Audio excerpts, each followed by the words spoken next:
Hey guys, it is Scott Steamroller Steen with Steamroller Picks and hitthepick.com. Sorry about that.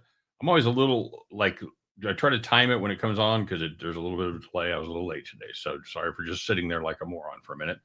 Um, Thanks for coming. It is Wednesday. It's Hump Day. It's the 11th of June. We got Game 3 of the NBA to talk about, plus a little bonus baseball play. But before we do that, let's talk about how we did yesterday. We put a lot of eggs in the Royals and the Yankees having a low-scoring first to 4.5, or excuse me, 5 innings. We had the Nerfy, minus 115. Nice thing about Nerfies is you don't have to watch the whole game to get them over with.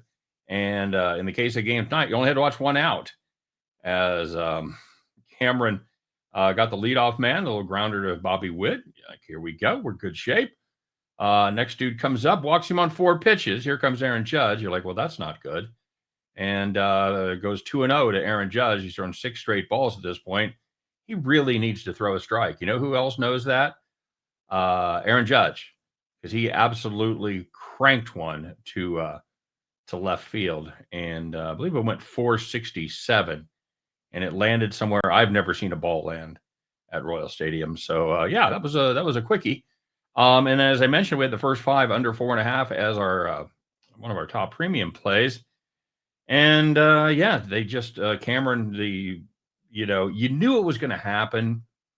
Just really hoped we could get one more start out of him. You knew the kid wasn't going to go, 14-0 with a sub-1 ERA. Had to get dinged a little bit, and they picked tonight to do it. Fried was good. He went 7, gave up 2 to the Royals.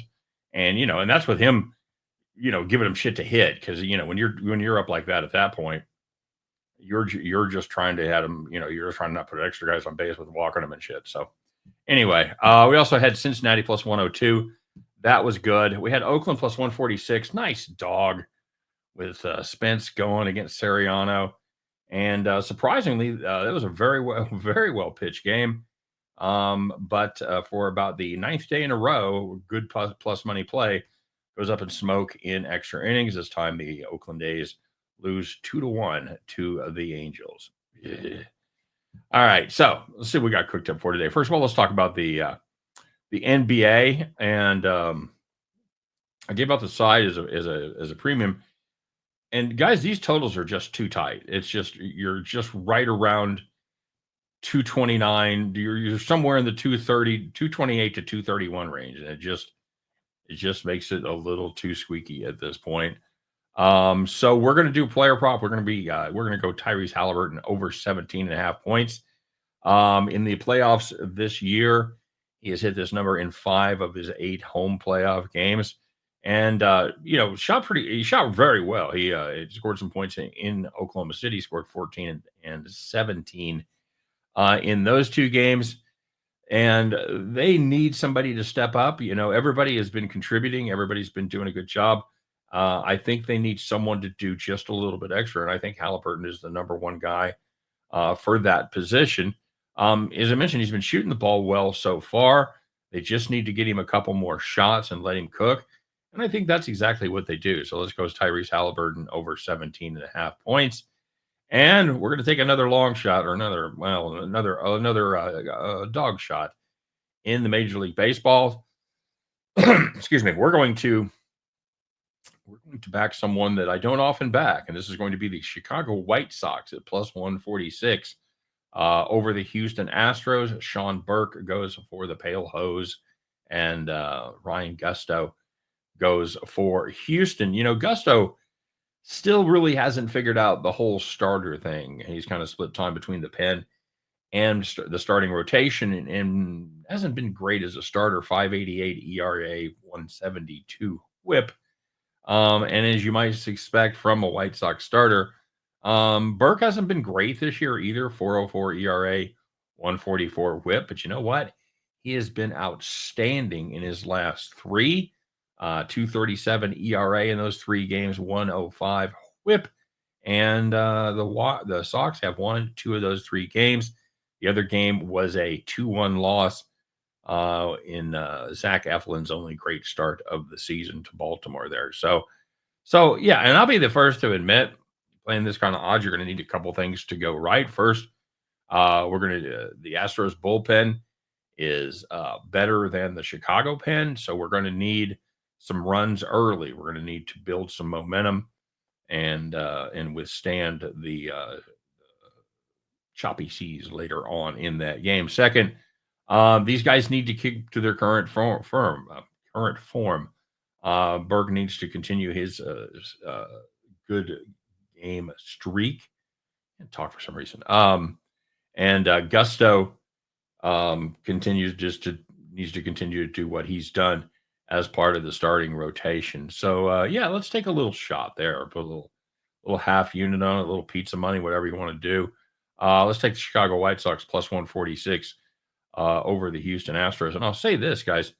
Um, I watched the Royals games. They played Chicago I guess, a week ago, maybe. This is not the same just hapless Keystone Cop Chicago White Sox team that was took the field last year. That's the Colorado Rockies. White Sox, they're still not good. Don't get me wrong, they're still not good. But you know what? They've got some young players. They're competitive. They've got pitching that can step up at times. So yeah, they're just not the automatic out. In fact, I think they won last night, if I'm not mistaken. So yeah, let's do it. Let's play Chicago White Sox plus 136. And then later in that night, we'll play Tyrese Halliburton over 17 and a half. At the end of those two, you guys can join me as we pick up our winning tickets and head back to the window. All right, guys. I appreciate everybody stopping by. Wish you nothing but the best with your bets tonight. If you would be so kind, take a minute and hit that like button. Subscribe to the channel if you haven't done so already. Put you in the rotation. Make sure you don't miss a thing. And please, please, please put your plays in the comment section. Let me know what you're on today. What are you playing? We'll always give anybody that wins a little recognition, a little shout out, if you will. And you might even wear the totally made up title of Capper of the Day and to be awarded by me each and every day, as I'm about to do here. Wasn't a great day for the comment section. However, there was one young fella that stood head and shoulders above the group.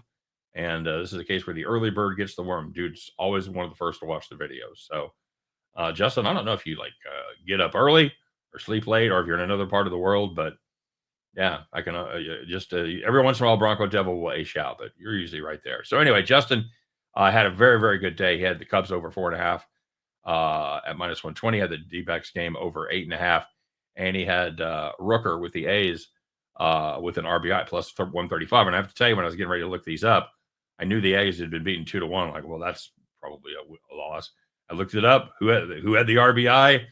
It was Rooker. So there you go. So that's 3-0 plus 335, and that makes you, Justin McGelvey, the capper of the day. Congratulations, my friend.